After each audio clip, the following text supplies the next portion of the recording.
आज 22 मई निहाल साहब का यौम पैदाइश का दिन है। इसीलिए आप सब लोगों को बुलाया गया है कि निहाल साहब इस शहर में हमेशा गरीबों और पावरलूम के ताल्लुक़ से इस शहर को बनाया, संवारा और आज ये शहर सबके सामने है। और इसी की कड़ी है कि अपने सियासी सफ़र में उन्होंने हमेशा सेकुलरिज़म का परचम उठा के रखा। और आज मुल्क के जो हालात बने हैं 2014 के बाद से, उसी की कड़ी एक थी 2024 का पार्लियामेंट का इलेक्शन। पार्लियामेंट का इलेक्शन में मालेगांव शहर में तमाम ही लोगों ने, जितनी सियासी पार्टियां हैं छोटी बड़ी, सभी लोगों ने कांग्रेस पार्टी का काम किया। अब किसने कितना किया ये फील्ड पे सबको दिखा है, पूरे शहर को दिखा है कि किसने क्या काम किया है। और उसका नतीजा वोटिंग परसेंटेज का जो रहा वो भी सबके सामने है। मुझे नहीं लगता कि मुझे किसी लीडर के बारे में बताने की कोई ज़रूरत है या किसी पार्टी के बारे में बताने की ज़रूरत है कि हमने क्या किया, राष्ट्रवादी वालों ने क्या किया, एमएलए ने क्या किया या दूसरी पार्टी वालों ने क्या किया। ये सब मरहला जो था वोटिंग के दिन, हम जब बूथ पर जा रहे थे, शान हिंद, मैं और हमारे साथ पार्टी के कुछ लोग थे, हम लगभग 80% बूथ पर विज़िट किए। लोगों की सबसे ज़्यादा परेशानी जो वहाँ देखी गई कि बहुत से लोग आए 2019 असेंबली की जो स्लिप थी वो लेकर अपनी ओर ढूंढते हुए हर बूथ पर हमको नज़र आए। हमारी खुद की समझ है कि अगर वोट कटी नहीं होती और ये परेशानी लोगों की नहीं होती तो परसेंटेज और बढ़ा होता, क्योंकि जब ऑफिशियल वोटिंग वाले दिन 63% आया तो हमने जो 17 सी फॉर्म पोलिंग एजेंट का जब हमने जमा किया, जो हम जितने पर हमने बैठाया था, तो उससे एक बात उसी वक्त वाज़ह हो गई थी कि परसेंटेज 63 नहीं है, उससे ज़्यादा है।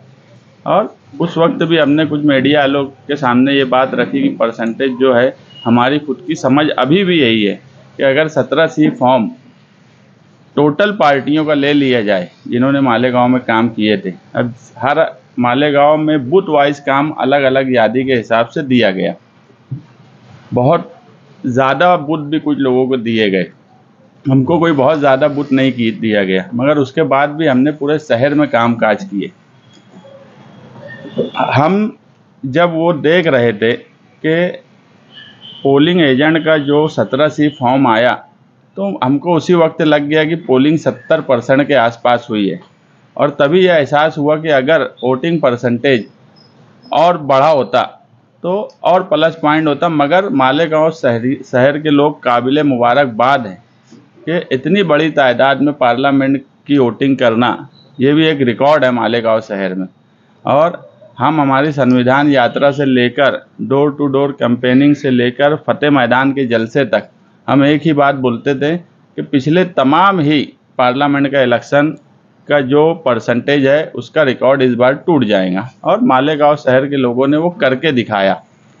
अब बाकी जो है उम्मीदवार ने दूसरे हलके से कितनी वोट ली है इसकी मालूमात ली जा रही है, मगर एक बात जो कुल मिलाकर समझ रही है कि ये इलेक्शन एक तरफा, इलेक्शन शुरू होने से पहले जो लग रहा था कि धुलिया मालेगांव पार्लियामेंट एक तरफा बीजेपी का है, वैसे हालात बहरहाल नहीं बने, मुकाबला हुआ।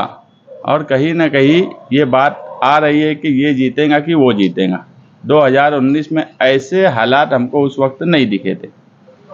हमारा आज बुलाने का मेन मकसद था साहब की यौम पैदाइश के वक्त जो वोटर, क्योंकि अगर कोई भी इस शहर में किसी भी मामले में परेशान होता है तो सबसे पहले हमारी पार्टी वो मसला हल करने की तरफ जाती है।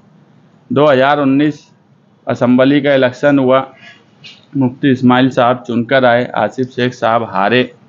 उसके बाद उन्होंने डबल वोट कट करने के ताल्लुक से जो भी कार्रवाई की, उनकी ज़बानी थी प्रांत ऑफिस के बाहर के लगभग 35,000 वोट काटी गई। हमारी मालूमात में 40,000 वोट काटी गई। उसमें बहुत से मामलात ऐसे सामने आए कि डबल वोट के साथ सिंगल लोगों की भी वोटें कट गई। लेकिन जिन लोगों की वोट कटी और जो उस वक्त एमएलए बने, जो आज भी एमएलए हैं, उन्होंने उनके ताल्लुक से कोई कोशिश नहीं की कि उनकी ओर बच जाए। अगर कोई सियासी दुश्मनी में कर रहा है और तुम आज पावर में हो, तो उसको कहीं ना कहीं तुम्हारा काम है कि अपने लोगों को संभालना। मगर हम मुसलसल देख रहे हैं 5 साल से, जो लोग भी मुफ्ती साहब के साथ में रहे, उनकी लिए पूरी दिल और जान से काम किया, वो सियासी पार्टी के वर्कर हों, वोटर हों या गली मोहल्ले के सोशल वर्कर हों, सभी लोगों को छोड़ दिया गया। कहीं पर किसी के ताल्लुक से अगर कोई परेशानी है, सियासी, समाजी, राशन कार्ड की, वोटर लिस्ट की या किसी भी तरह की, सिर्फ रिकॉर्ड के लिए अगर कोई सियासी पार्टी कुछ करती है, तो रिकॉर्ड के लिए मुझे अच्छी से ख्याल है कि एक मर्तबा कुछ 150 कार्ड, पीले कार्ड बांट कर उसकी ऐसी पब्लिसिटी यूट्यूब और अखबारात में दी गई कि जैसे बहुत बड़ा काम काज किया गया, जबकि वो हैंडीकैप और ये एक शासन का वो निर्णय था। मैं बोला कि इस शहर में जब पीला कार्ड आया देवी गौड़ा सरकार के वक्त, जब निहाल साहब यहाँ के एमएलए थे, उस वक्त लोग ये बोला करते थे कि जो 37% बिलो पॉवर्टी लाइन जो है वो हर शहर में 37% थी। ये मालेगांव शहर वाहिद था जहाँ लगभग 44 से 45% लोगों का पीला कार्ड बना दिया गया। तो हम जो बोलते हैं कि दबदबा इसलिए बोलते हैं कि 37% ही अगर होता तो ये तो गवर्नमेंट की गाइडलाइन थी, वो तो कोई भी कर सकता था, मगर उसको अपने शहर के लिए, यहाँ ज़्यादा गरीब हैं, इसलिए गवर्नमेंट की गाइडलाइन से हटकर अगर 45% उस वक्त कार्ड बनाकर दिए गए, तो ये है लीडर का सही मायनों में दबदबा। और यही दबदबा इस शहर में हम लाना चाहते हैं कि कोई कामकाज अगर किसी की ओट कट रही थी, उनकी दुश्मनी में कोई अगर काट रहा था, तो काटने वाला भी शहर के लिए दुश्मन था और कटवाने वाला भी शहर के लिए दुश्मन था, जिसने उनको संभाला नहीं। आज फिरका परस्ती का ये हाल है कि आज अगर मैं ये बोलूँ कि यार मुसलमानों की ये 100 वोट काट दी जाए, तो मुझे नहीं लगता कि मुझे बहुत कोशिश करना पड़ेगा। आज पूरा डिपार्टमेंट फिरका परस्ती में डूबा हुआ है। ऊपर की लीडरशिप भी कहीं ना कहीं मदद कर दी होंगी वोट कटवाने में, कि अगर कोई वहीं का आदमी बोल रहा है कि ये वोट बोगस है और ये वोट सही नहीं है, तो इतनी बड़ी तादाद में किसी के बोलने से वोट कटती नहीं। हम लोग भी यादी पे काम काज करते हैं, अक्सर ये होता है कि वोट अगर इधर से उधर हुई है ट्रांसफ़र करने में या वोट मैयत की कटवाने में बड़ा मुश्किल मरहला है, ये जल्दी होता नहीं है। मगर इस मर्तबा इतनी बड़ी तादाद में कटने की वजह कहीं ना कहीं फिरका परस्ती की सरपरस्ती थी वोट कटवाने में, हम ये बात मानते हैं। अब जो हो गया वो हो गया, लेकिन शहर इसको भूले नहीं कि किसने क्या किया है, इलेक्शन में किसने फील्ड पे क्या काम किया, वोट कटने में किसका रूल था, वोट ना बचाने में किसका रूल था। इन सब बातों को देखते हुए हम जो है शहरियान जो परेशान है, क्योंकि हर शहरी ख़ास तौर से मुसलमान, इस शहर में सीएए लागू है, आने वाले वक्त में एनआरसी शुरू होने वाला है, तो कहीं ना कहीं वो फ़िक्रमंद है इस चीज़ को लेकर। पोलिंग बूथ पे भी वो फ़िक्रमंदी हमको नज़र आई, इसलिए हम शनिचर के दिन से हमारी ऑफिस से स्पेशल शनिचर के दिन हमारी आगरा रोड की ऑफिस से 25 मई से हम वहाँ पर कई टेबल लगाकर वोट जिनकी डिलीट हुई है, वो ओरिजिनल वोट है, तो उसको बढ़ाने का काम करेंगे। इसलिए शहरियान से गुजारिश है कि शनिचर के दिन से आगरा रोड की समाजवादी ऑफिस पर जिन लोगों के पास भी 2019 की स्लिप है, वो स्लिप के साथ आएँ। अगर स्लिप नहीं भी है और उनको ये बात का इल्म हो गया है कि उनकी वोट डिलीट हुई है, वो भी आएँ। हम पूरी कोशिश करेंगे कि आने वाले असेंबली इलेक्शन में, जो भी इलेक्शन इसके बाद पहला है, उन सब की वोट वापस उसमें ऐड हो जाए यादी में, ताकि आने वाले वक्त में एनआरसी और सीएए के सवाल पे या किसी भी और इशू पर किसी को कोई परेशानी ना हो। तो हम अखिलेश जब समाजवादी में गए, अखिलेश यादव साहब से मिले, अबू आसिम आज़मी साहब से मिले, तो एक बात हमारी तरफ से भी क्लियर थी और उनकी तरफ से भी थी कि असेंबली इलेक्शन तुमको लड़ना है, और हमारी भी मर्ज़ी थी पूरी ताकत से असेंबली इलेक्शन लड़ना। आज जो सियासी हालात शहर में दिख रहे हैं कि एमएलए और साबिक एमएलए ये दोनों से बहरहाल नाराज़गी है। इसका सबूत था फतेह मैदान का जलसा, कि जो लोगों के गुमान में नहीं था कि फतेह मैदान में इतना कामयाब जलसा होगा। तो ये कहीं ना कहीं इन दोनों की नाराज़गी है और हमको पूरा यकीन है कि शहर में पीछे 25 साल 99 के बाद से आज 25 साल होने पे आया है। वो 25 साल की तारीख भी जल्द ही आने वाली है। तो इन 25 सालों में शहर में ना डेवलपमेंट का जैसा काम होना चाहिए था वैसा हुआ और शहर का जो दबदबा था वो ख़त्म होता चला गया। इसलिए आने वाले वक्त में शहरी भी ये चाहता है कि कोई तीसरा आदमी नुमाइंदगी करे और वो तीसरा आदमी इंशाअल्लाह समाजवादी पार्टी से रहेगा। अहमद साहब की पूरी ज़िंदगी समाज के दबे कुचले से लेकर सरमाया साथी निहाल साहब की पूरी ज़िंदगी समाज के नीचे तबके से लेकर मज़दूर तबके से लेकर सरमायादार तबके तक उन्होंने अपनी खिदमत अंजाम दी। साथी निहाल अहमद साहब के पास अगर कोई आता था तो वो ये बोलते थे कि उसका कागज़ लाए हो क्या, उनका बोलने का स्टाइल था।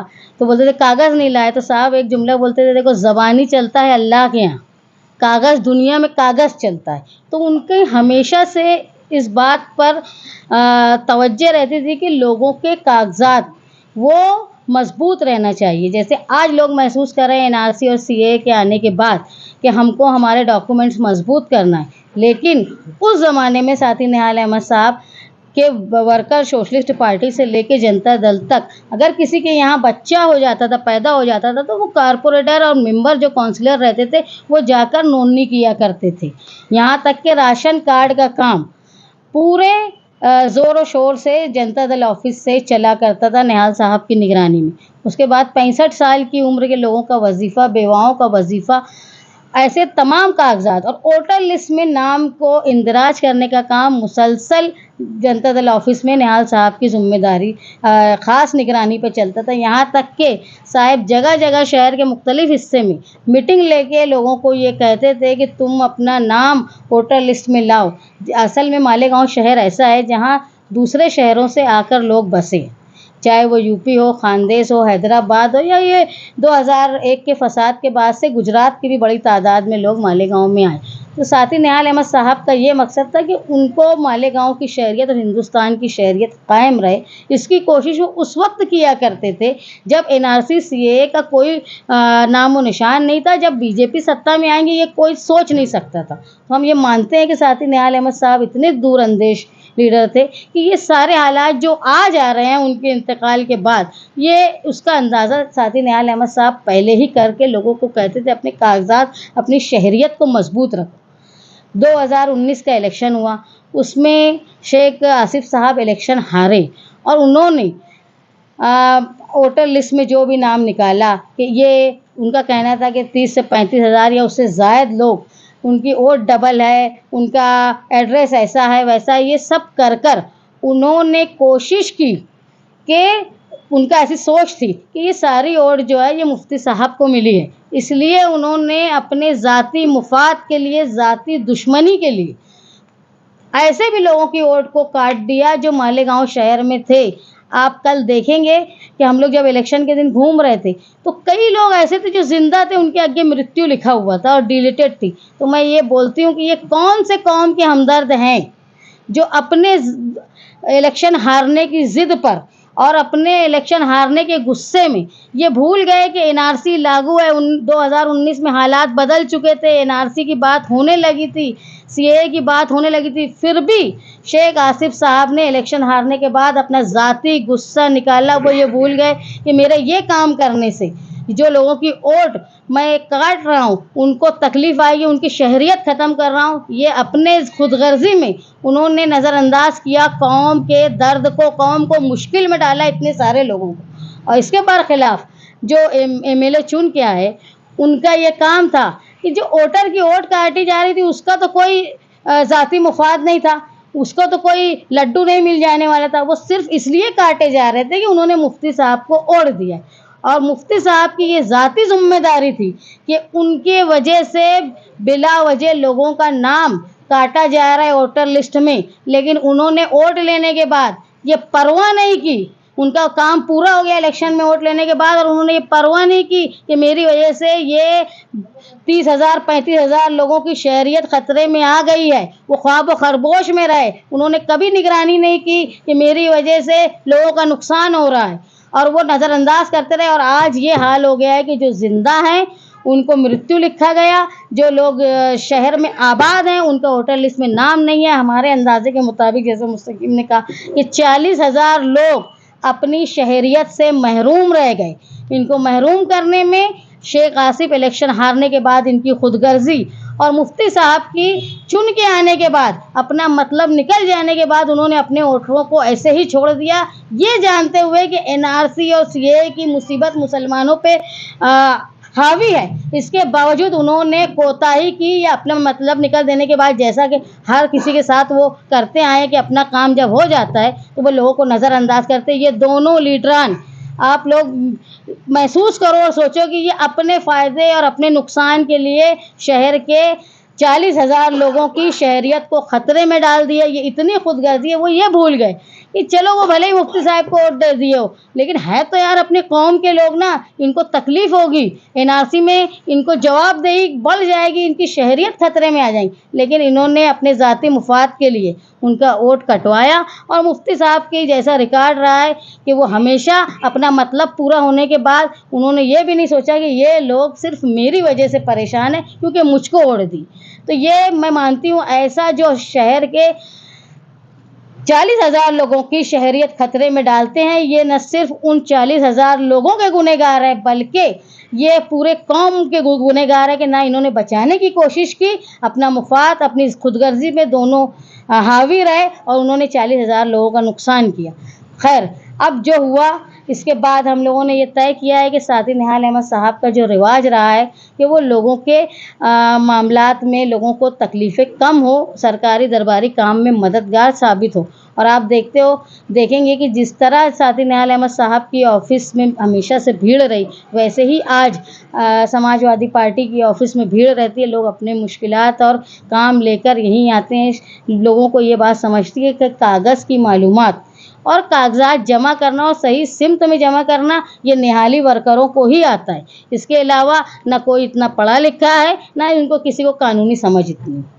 तो हम लोग शनिचर के दिन 25 मई से जो लोगों की वोट सियासी दुश्मनी में काट दी गई और सियासी फ़ायदा उठाने के बाद उनको रोड पे लावारिस छोड़ दिया गया, ये दोनों लीडरान की कोताही के बाद हम लोग ये जिम्मेदारी लेते हैं कि ऐसे लोग जिनकी वोट कट गई है बिला वजह, वो हमारे ऑफिस पे आए। हम लोग उनके लिए मखसूस इंतज़ाम करेंगे और पूरी कोशिश करेंगे कि जल्द से जल्द आने वाले इलेक्शन में उनका नाम दोबारा से वोटर लिस्ट में आ जाए। वोटर लिस्ट में नाम मतलब शहरियत, वोटर लिस्ट में नाम नहीं मतलब शहरियत नहीं।